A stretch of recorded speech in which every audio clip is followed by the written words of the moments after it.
পারে? প্লাস্টিকের তো এরকম এরকম না? জি জি জাস্ট আচ্ছা, নিচে কি ফাঁকা? না, মানে নিচে হচ্ছে কাঠের গুঁড়া আর হচ্ছে কাগজটা। আচ্ছা, এমনি আপনাদের বাসায় ইঁদুর টিদুর আসে? না না, ইঁদুর নাই। ইঁদুর নাই, ইঁদুর চিকা এগুলো নাই? না না। হয়তো বেকায়দায় কিছু পড়ছে বা কোনোভাবে মানে পাটা একটু ইনজুর আর কি, ওই পাটাতে ধরতে পারতেছে না, বুঝছেন?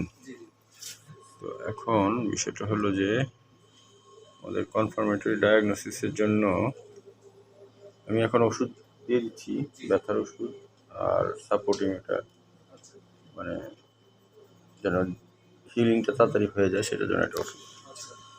আপনি একটা এক্সরে করাতে পারবেন ওকে? কোথা থেকে করতে হবে? আমি বলে দিচ্ছি যে কী বলে মহৎপুর এক জায়গায় যেতে হবে, হ্যাঁ? আমি প্রেসক্রিপশনে লিখে দিই, তারপর ওখান থেকে গিয়ে এক্সরেটা করায় আসি।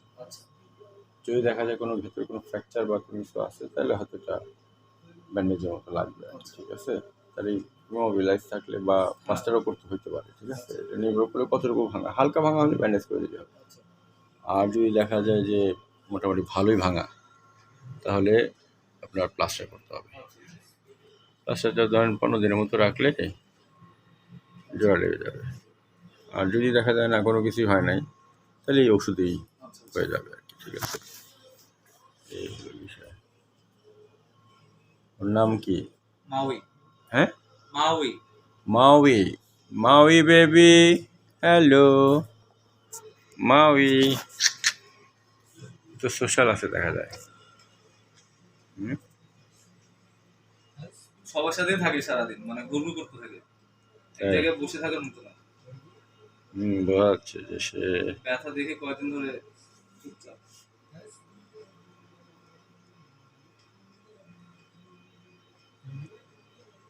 আসো, তোমাকে আর একটু দেখি।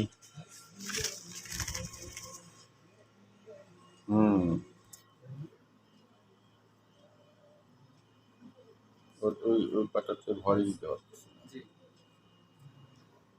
আমার তো ফ্র্যাকচার হইতে পারে। ফ্র্যাকচার হলে সাধারণত ধরতে পারে না, একটা পায়ে ধরতে পারতেছে কিন্তু আরেকটা পায়ে পারতেছে না। Hello baby.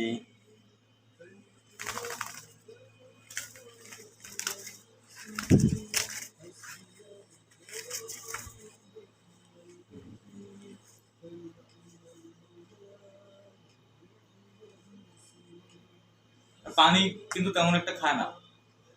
পানি খায় না? না, এটা কি মানে পানিটা না খাওয়ালে একটু মাঝে মধ্যে গ্লুকোজের পানি ফোর্স করে একটু মিষ্টি চিনি বা গ্লুকোজ বা মধু মিশাই দেবেন।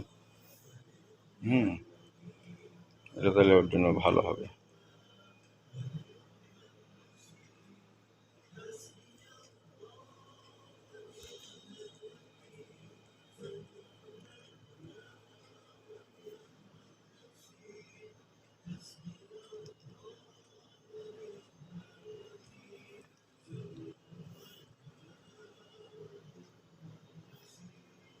এমনি ফ্রেন্ডলি আছে অনেক, কিন্তু ঠ্যাংটা ভাঙা সে ল্যাংড়া হয়ে গেছে।